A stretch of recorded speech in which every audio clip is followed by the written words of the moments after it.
and welcome to CNBC TV18 and Intel present Boost Your Business. I'm Ritu Bhandari. Technology is transforming the way we live, work and play at an astounding speed every day, and business is no exception. In fact, the world over, small businesses are embracing technology in a big way to reduce costs, to reach out to wider world markets, and to improve business outcomes and employee productivity. In India too, the SME sector is a vibrant one with over 6 crore micro, small and medium enterprises employing over 11 crore people. Over the last couple of weeks, Boost Your Business has traveled to many of these SMEs in different parts of the country to really understand how the use of even simple technology like a personal computer can transform the many facets of a small business. Today, as we culminate this special series, Boost Your Business is hosting a town hall session where leading SME entrepreneurs will get to ask their questions to a panel of eminent experts. Let's welcome the panel of experts on the show today. Dr. Subhash Chandra Pandey, Special Secretary and Financial Advisor, Ministry of Commerce and Industry. Pradeep Gupta, Chairman and Managing Director of Cyber Media. Vikram Bedi, Senior Director, Personal Systems, HP Inc. And Prakash Malya, Managing Director, Sales and Marketing at Intel India. Welcome, gentlemen. It's a pleasure to have you with us here today. And welcome, everyone. Thanks for being with us on Boost Your Business. Prakash, I'm going to ask you to set the context of today's discussion by first telling us a little bit about the top technology trends that you see in the Indian SME space. Boost Your Business has been all about driving SMEs to adopt technology. What has the Intel experience been on that front? India is at the cusp of digitization. There is a lot of digitization already happening.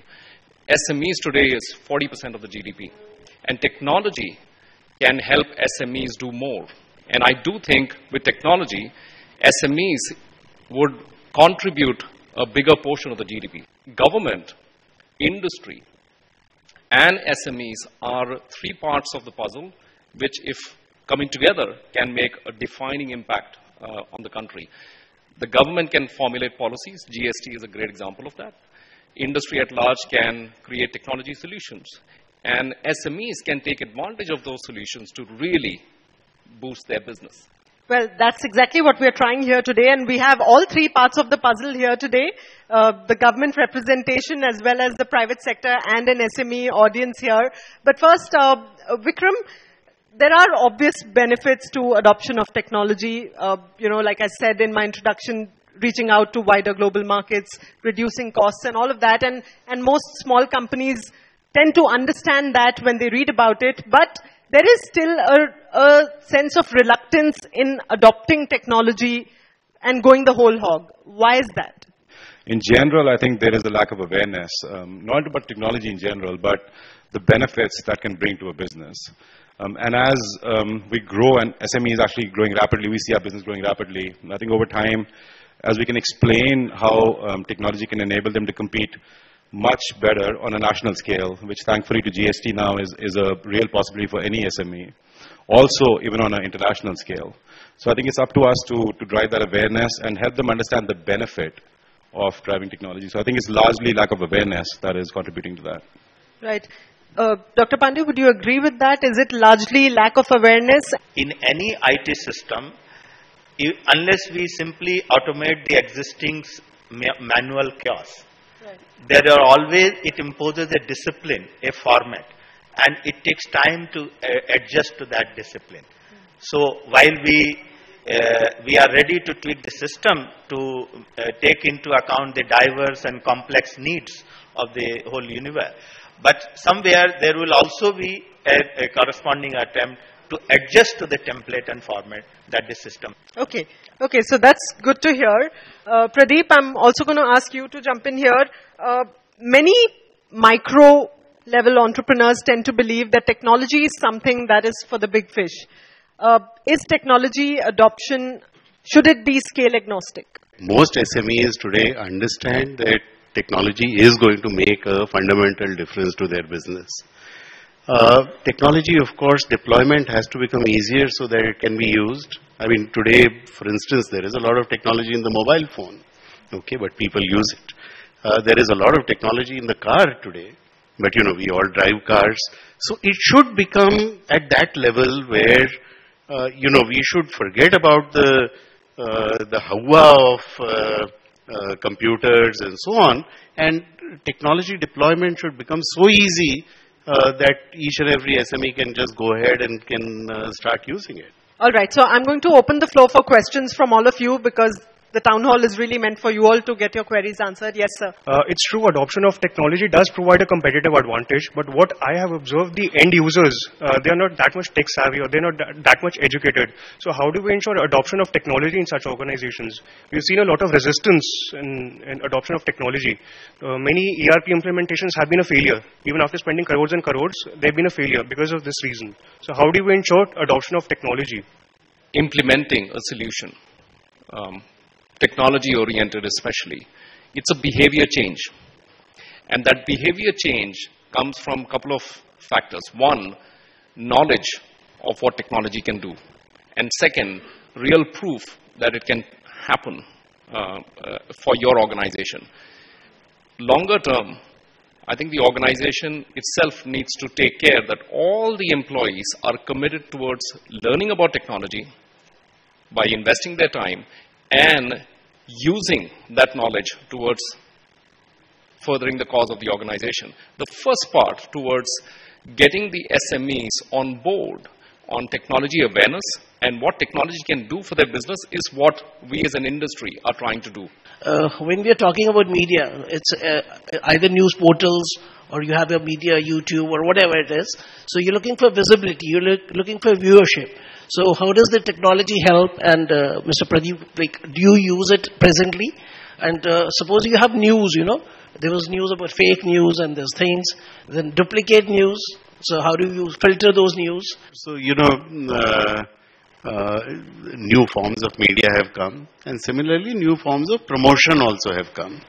And people very actively now use digital media, they use social media, they go on to, use various platforms which are there, Facebook and Google and Instagram and Twitter and so on.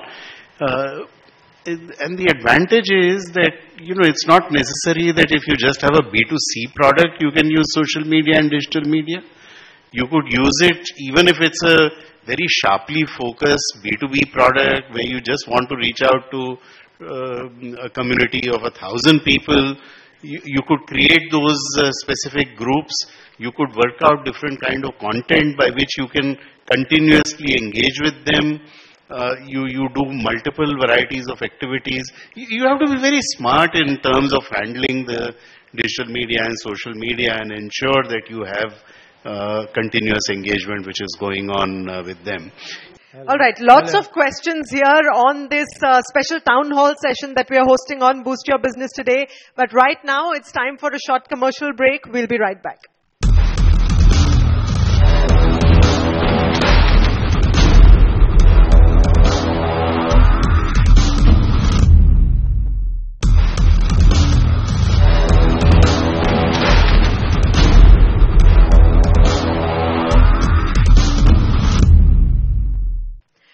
Welcome back to CNBC TV18 and Intel present Boost Your Business. As we culminate this special series on the channel today, we are hosting a special town hall session where leading SME entrepreneurs are interacting with a panel of experts, and there are lots of questions here. So let me go on to the next one. Yes, sir.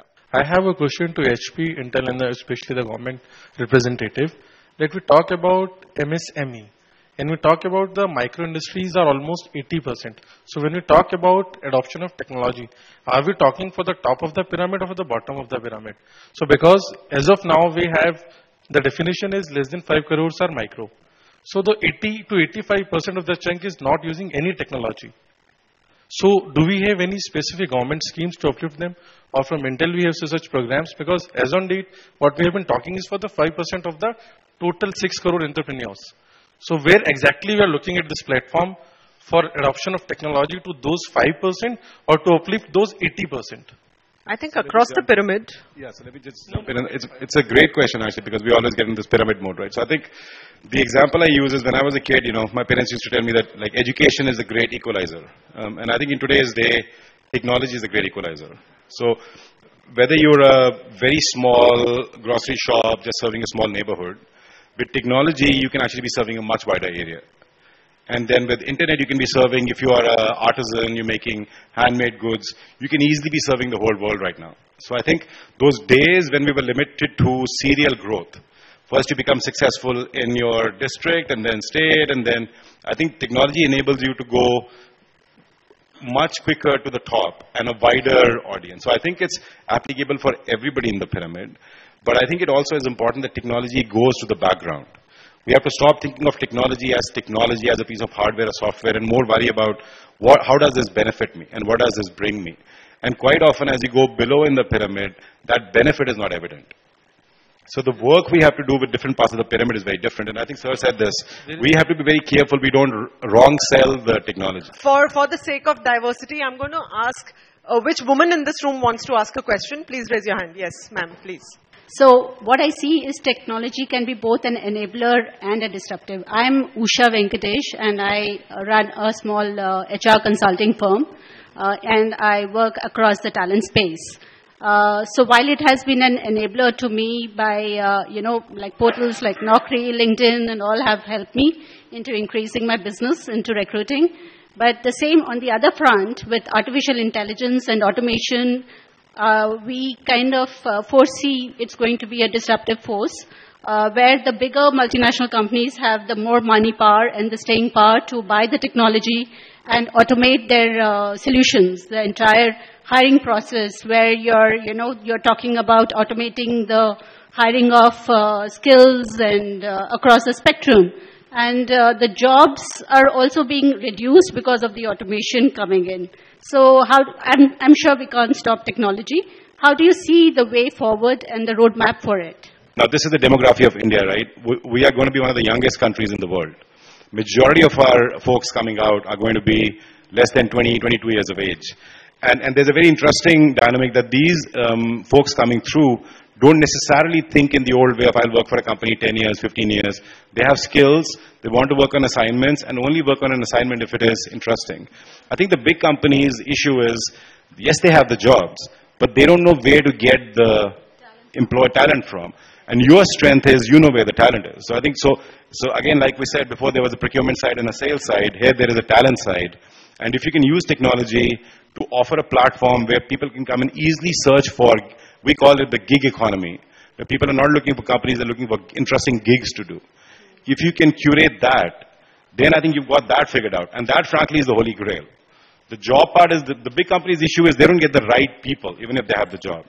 So I think it's a long answer, but the answer is, go with the flow, go with the change, lead it, and then you won't be disrupted. Prakash, would you like to add to that? I would agree with Vikram in terms of leading the change. But I would give you a different perspective on the same opportunity on artificial intelligence. You could consider this as a risk to talent, but you should also consider this as an opportunity to raise all boats for the country. And I'll give you a couple of examples. In India, one of the high friction sectors is agriculture. Another one is healthcare. Third is education. These have not transformed in a long time using technology, despite the fact that there's an appetite to go do that across. And it's not only an India comment, it's a global statement as well. These sectors have been high friction led. With artificial intelligence and data-oriented technologies, you can fundamentally impact these sectors in India and raise all boats for the society. And if that happens, the kind of jobs that would happen in these sectors and others to service the same demand would be vastly different. And with connectivity and infrastructure in India transforming over the last few years, I think we have local demand to address through local supply. And with data being the key driver, that can happen in a fundamentally different way than ever before. So I see it as a net positive for the country than being a risk. I am Sharad Raizada. I am from Jagatji Dairy Industry. So I will be dairy specific. First of all, panel will be happy to know that we are using this technology boost up from last 10 years, and there is definitely boost in our business. Even we are able to give the payment to the farmers in the small village without hassles now. Wow. We are on both the ends. We are on the procurement end and we are on the selling end. Right. So shops even, We go there, we know now demographically also, we know what is the percentage of milk, who buys, what are the products he buys. But the question is with the technology people, I'll say. See, we have given AMCUs, we call it automatic milk collection unit in each villages. It is installed in a village, we make a sachiv there or a milkman, and all the milk pourer come there, pour the milk, and then they go back. So we issue the slips to them. But it is very expensive. Is there any solution which is little cheaper? My experience, having worked, in various countries also, is technology has so many options available. Actually, it will confuse you in the end. So I think if you understand your problem, there is absolutely a solution available. You don't have to give paper receipts. You don't have to buy all the equipment outright. We have models where for companies, we are providing them a service where they can pay us, for example, on printing. Instead of buying a lot of printers and all the equipment, they just pay us per print. So they don't have to worry about which printer, how many toners, how many, all of that stuff. We just tell them, look, if you print 100 pages, just pay us this much, these paise or these rupees per print. So we can do similar work with you on a transaction basis. All right, we are completely timed out. So just as we close, I'm going to ask all four of you to give out that one piece of advice to the SME entrepreneur who's looking to use technology to boost his or her business. Where should he or she begin? Or any one piece of advice that you think an SME entrepreneur can use? My single biggest advice to all SMEs is not to fear technology. Should not be afraid of technology. Technology helps your business, and there are ample proofs within the country on SMEs deploying technology and really impacting their business positively. And second point to that is the infrastructure, especially up-to-date infrastructure, like a personal computer, can alter your competitiveness as an SME as well. Being online, as an example, you're twice as fast as offline. Secondly, if you're having 5-year or older PC, you're 28% less productive. All of these are data points which are India specific. So I would request not to be afraid of technology, embrace it, and you can absolutely impact your business. Pradeep? Over the last 2 decades, a number of startups have come up and are today huge companies. Okay, they were all SMEs, right? So that is an opportunity for all of you to look at how technology is going to change your businesses and actually lead that change. All right. So, if the same value were to be created by using technology, there could be job losses, but that is precisely not is happening. What technology is enabling is multiplying value many-fold and creating more space for meeting demands that are lying dormant today. So there is enough room and growing room for everybody to grow. We should not have this concern. And second advice would be, where anybody from the technology company approaches you, don't ask for particular piece of hardware, ask for solution. Explain, this is my situation, please tell me how I can do better and bigger, and I'm not bothered about buying particular equipment or piece. I want solution. And maybe if the finances do not permit, go for leasing model, asset-light model. That's all. Right. So I think a lot of great points. Let me just sum that up with an example. And this is a real example. When I came back to India, I read on this person. This was a very small business in a fishing town in South. And so, their life was, obviously they would bring in the fish, lots of competition and immense pressure. And this person figured out that it's very difficult to get sea fish in the landlocked cities. So they bought some technology, they opened up a website, and they figured out using dry ice how to deliver fish to all the other parts of India which were not on the coast. Then all of a sudden, a totally new market, no competition, no pressure, and because nobody else was using technology, they were able to carve out a niche for themselves. So I think, and that's what I said before, even our corporate mantra is reinvent. And I think so technology gives you the chance not just to boost your business, but really to think really big and hyper boost your business. And that's why I think you guys should think about technology and drive it, because it's after education, this is the next big leveler amongst all sizes. That's well said. Thank you so much. Thank you, gentlemen, for being with us here today. And thank you all very much for taking out time and being such a participative audience today. With that, it's a wrap of this special series on CNBC TV18, Boost Your Business. Needless to say, as is true for most developing economies, SMEs will continue to be the backbone of the economy here in India as well. And technology adoption can indeed help the sector leapfrog into the future and compete with the best in the world. Hope you enjoyed the insights. Thanks for joining us. Goodbye.